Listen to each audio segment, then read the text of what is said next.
So pag-aaralan naman natin kung paano i-prepare yung financial transaction worksheet ng De La Vega Studios. Yung De La Vega Studios, ang nire-render niyang service ay photography. Okay? So bago ulit tayo magsimula, kilalanin muna ulit natin kung ano ba yung mga accounts na ginagamit ng company na to sa pagre-record ng transaction. Para kapag inisa-isa na nating i-analyze yung mga transaction, madali na natin siyang magagawa. Okay? So, simulan natin sa mga asset accounts. So, meron tayong 5. So, basically, una yung cash, yun yung pera ng business. Next naman natin, accounts receivable. So, ito yung mga pautang ng company. Kapag nag-render tayo ng services, pagkatapos hindi muna tayo binayaran ng mga customers natin, may utang sila sa atin. At ililista natin yung mga utang na yun dito sa accounts receivable. Next naman natin ay yung supplies. So, pwedeng office supplies o kaya man ay yung supplies sa operations ng business. Next naman natin ay yung prepaid insurance. So, kapag sinabi nating prepaid insurance, ito yung insurance na binayaran natin in advance.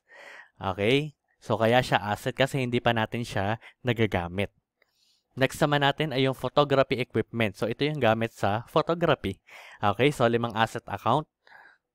Next naman natin, isang liability account lang ulit. So, accounts payable. Kapag nangutang tayo at nagbayad tayo ng utang, so, dito natin siya ilalagay sa accounts payable account. Next naman natin ay yung owner's equity account de la Vega Capital. So, naaapektuhan ito kapag merong investment at mayroong income. So, nababawasan naman ito kapag merong withdrawals at saka expenses. Okay? So, simulan na nating i-analyze ang mga transaction at gawa ng financial transaction worksheet. So, simulan natin sa letter A. Deposited 146,200 in a bank account in the name of the business. So, tulad ulit ng sinabi ko, so kapag nagsisimula yung mga transaction, laging ganito, nag-i-invest yung may-ari. Kaya lagi nyo na siyang tatandaan.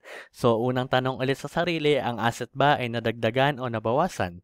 So, dahil ang in-invest ay pera, 146,200, nadagdagan yung asset at yung account na nadagdagan ay yung cash. Okay? So, next naman natin, yung liabilities pa nadagdagan na bawasan. So, syempre, walang epekto yon. So, yung owner's equity, dahil mayroong investment, so nadagdagan ito. So, 146,200. So, sa ibaba, nakikita nyo, nagtototal na siya. So, kada ina-analyze natin yung transaction, nalalaman natin kung balanse ba tayo o hindi. Okay? So, letter B naman tayo. Bought new photography equipment on account from Canon Equipment, 71,210 pesos. So, namili daw tayo ng photography equipment. Pero, binayaran ba natin o hindi? Hindi. Okay? Kasi, paano ko nalaman? Nakalagay kasi on account. Okay? Yung on account saka yung on credit, so mga key terms yan para malaman mo kung binayaran ba or hindi. So, ibig sabihin, meron tayong credit. Okay? Yung asset ba natin ay nadagdagan o nabawasan? So, nadagdagan dahil nagkaroon tayo ng photography equipment na ang halaga ay 71,210 pesos. Okay? Pero dahil inutang lang natin siya, nadagdagan yung ating liability ng 71,210 pesos. Next natin, letter C. Invested personal photography equipment into the business, 51,620. So, investment transaction ito. So, yung personal photography equipment ng owner ay ininvest niya sa business. So, yung asset ba natin ay nadagdagan o nabawasan? So, nadagdagan. Ano yung nadagdag? Pili lang tayo sa 5. So, sabi nga dyan, photography equipment. So, 51,620 pesos. Okay, so dahil merong investment, nadagdagan yung ating owner's equity. 51,620. So, take note lang doon na hindi ibig sabihin na nag-invest yung may-ari, laging cash lang yung i-invest. Ayan, pwede yung mga personal property tulad ng equipment o kaya man ay ng land or ng building at ng iba pa. Okay, baka kasi iniisip natin kapag nag-i-invest yung may-ari, laging cash lang. So, pwede rin yung mga ganyan. Okay? Next, paid office rent for the month. So, nagbayad tayo ng renta, expense account. So, nabawasan yung ating asset. Ano sa asset ang nabawas? Nabawas ay cash dahil ang ipinambayad natin ay pera. So, yung liability ay walang effect dahil hindi naman natin utang yung rent. At dahil may expense, so ibabawas natin yung 5,500 sa capital. Okay? Next, letter E. Bought photography supplies for cash, 7,960. So, namili daw tayo ng photography supplies at nagbayad tayo ng cash. Okay? Doon muna tayo sa namili tayo ng photography supplies. So, ang asset natin ay nadagdagan ng photography supplies, 7,960. So, dahil nagbayad tayo ng cash, so mababawasan din yung ating cash. Okay? So, balance pa tayo. So, liability, walang effect yon kasi nagbayad tayo ng cash, di ba? At sa owner's equity, wala namang income, investment, withdrawal, and expense, kaya wala siyang effect. Okay? So, letter F naman, paid premium for insurance cover on photography equipment, 1,240. So, yung asset ba natin ay nadagdagan o nabawasan? So, una namili tayo ng insurance. So, basically, nadagdagan tayo ng insurance sa ang halaga ay 1,240. Insurance para dun sa equipment. Okay? So, yung mga problem karaniwan dyan, may key term na or keyword. Okay? Ang gagawin mo na lang ay parang hanapin mo kung saan siya tutugma. Okay? So, ang cash natin ay nabawasan ng 1,240 kasi binayaran natin yung insurance. Okay? So, yun siya. Next naman natin ay yung letter G.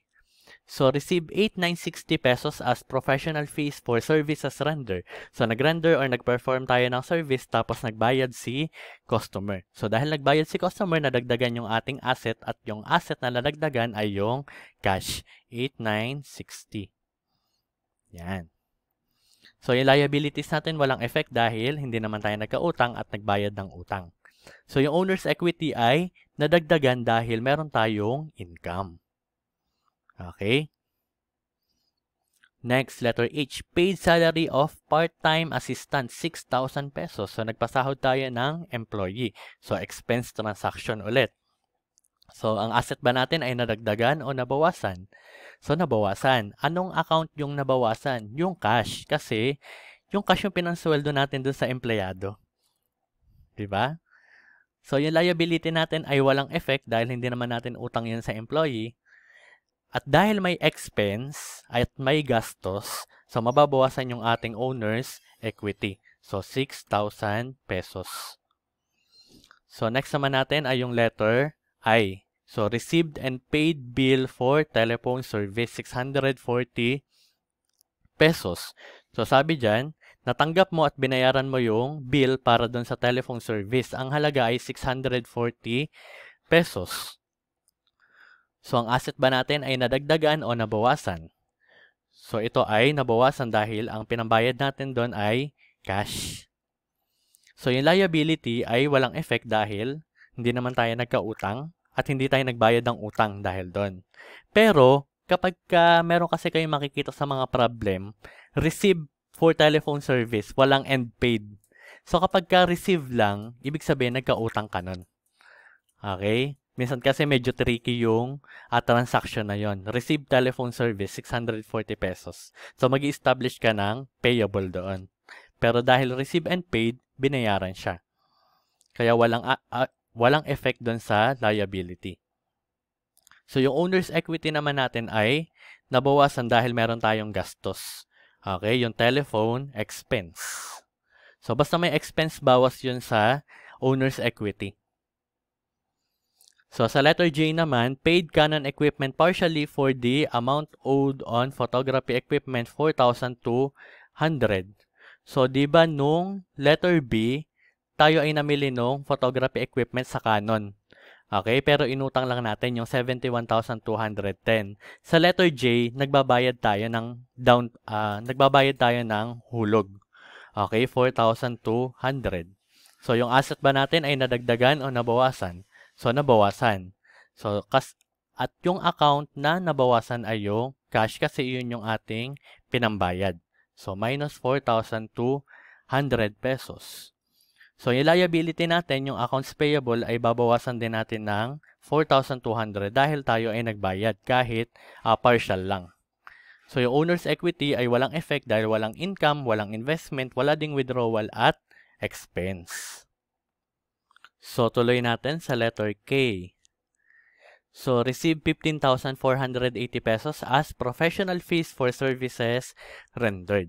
So, nakatanggap daw tayo ng 15,480 doon sa nirender natin na service. So, yung asset ba natin ay nadagdagan o nabawasan? So, nadagdagan. Dahil sabi doon, receive yung 15,480. So, anong asset account yung nadagdagan? So, basically, iyon yung cash. So, 15,480. Okay? Yung liabilities natin, walang effect dahil hindi naman tayo nagbayad at hindi tayo nangutang. Okay? Sa owner's equity naman, ito ay nadagdagan dahil mayroon tayong income base doon sa nirender natin na service. Okay? Next naman natin ay yung letter L. Paid for minor repairs to photography equipment, 760 pesos. Pina-repair daw natin yung photography equipment. Okay? At ito ay paid.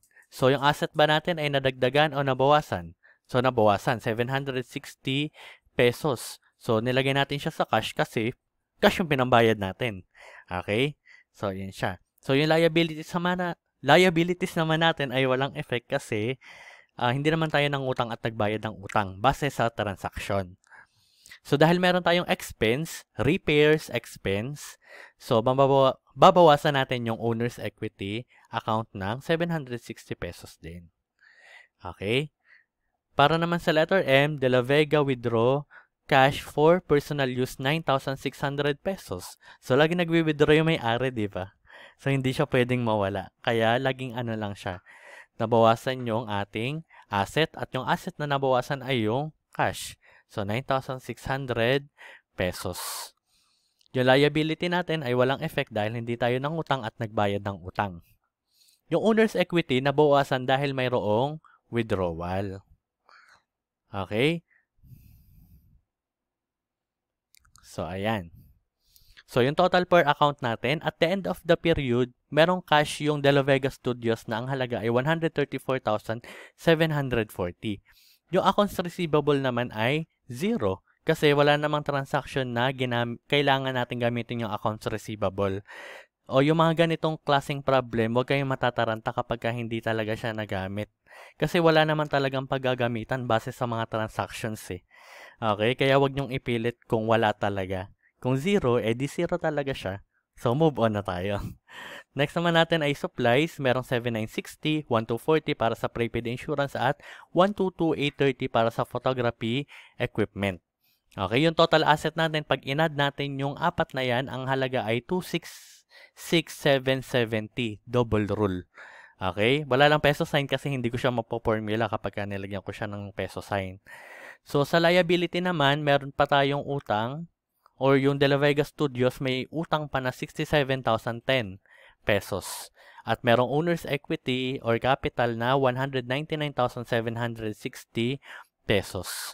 Okay? Ang halaga ng liability sa owner's equity ay 266,770 pesos. So, base sa ating basic accounting equation na assets is equal to liabilities plus owner's equity, so balance po yung ating basic accounting equation. Okay? So, sana marami kang natutunan sa ating tutorial ngayon. So, pwede mo pang panoorin yung iba nating tutorial videos para mas lumawak pa ang kaalaman mo sa basic accounting. So, muli, maraming salamat sa iyong panonood. Bye-bye!